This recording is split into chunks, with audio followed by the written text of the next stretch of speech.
நாடாளுமன்ற தேர்தலுக்கான அதிமுக கூட்டணியில் பாட்டாளி மக்கள் கட்சிக்கு 7 இடங்களும் பாஜகவுக்கு 5 இடங்களும் ஒதுக்கப்பட்டுள்ளன.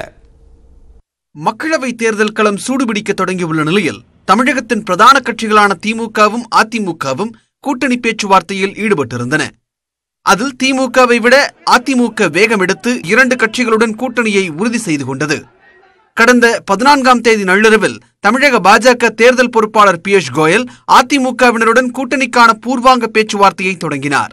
பாட்டாளி மக்கள் கட்சியும் அதிமுகவுடன் இணையும் என்ற பேச்சு அரசல் புரசலாக அடிபட்டுக் கொண்டிருந்த நிலையில் சென்னை தியாகராய நகரில் உள்ள பாமக நிறுவனர் ராமதாஸின் மகள் வீட்டிற்கு தமிழக அமைச்சர்கள் தங்கமணியும் வேலுமணியும் சென்று பேச்சுவார்த்தை நடத்தினர். பின்னர் ஆழ்வார்பேட்டையில் உள்ள கிரவுன் பிளாசா ஹோட்டலில் அதிமுக ஒருங்கிணைப்பாளர் ஓ பன்னீர்செல்வம், இணை ஒருங்கிணைப்பாளர் எடப்பாடி பழனிசாமி உள்ளிட்ட முக்கிய நிர்வாகிகளை பாமக நிறுவனர் ராமதாஸ், தலைவர் ஜி.கே. மணி, இளைஞரணி தலைவர் அன்புமணி ஆகியோர் சுமார் 40 நிமிடங்கள் பேச்சுவார்த்தை நடத்தினர். பின்னர் மக்களவை தேர்தலில் 7 இடங்களில் பாமக போட்டியிடும் என்று அதிகாரப்பூர்வமாக அறிவிக்கப்பட்டது.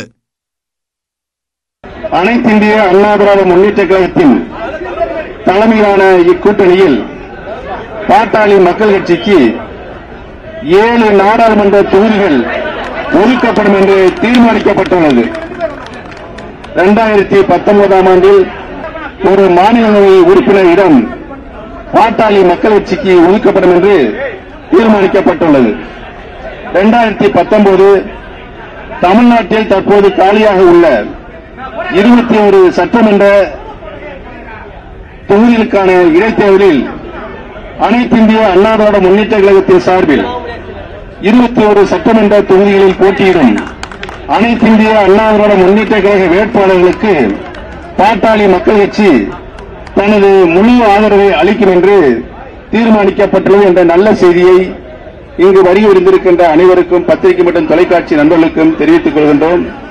இது மட்டுமல்லாமல் தமிழகத்தில் காலியாக உள்ள 21 தொகுதிகளுக்கு நடைபெறும் இடைத்தேர்தலிலும் அதிமுகவிற்கு பாமக ஆதரவளிக்கும் என்றும் பன்னீர்செல்வம் தெரிவித்தார்.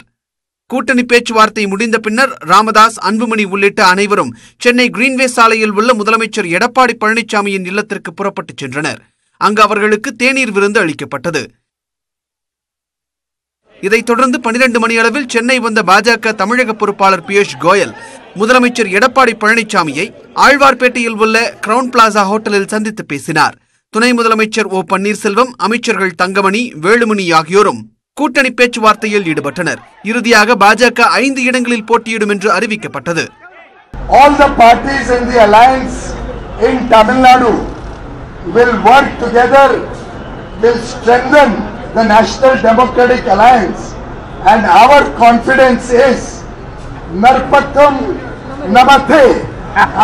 All 40 seats in Tamil Nadu and Puducherry will be won by the National Democratic Alliance. கூட்டணி அறிவிப்பிற்கு பின்னர் முதலமைச்சர் எடப்பாடி பழனிசாமியின் இல்லத்தில் பாஜக தலைவர்களுக்கு தேநீர் விருந்து அளிக்கப்பட்டது. மொத்தம் உள்ள 40 தொகுதிகளில் 12 தொகுதிகள் ஏற்கனவே ஒதுக்கப்பட்டுள்ள நிலையில் தேமுதிக, ஐஜேகே, புதிய தமிழகம் உள்ளிட்ட கட்சிகளுக்கு எத்தனை தொகுதிகள் ஒதுக்கப்படும் என்ற கேள்வியும் எழுந்துள்ளது.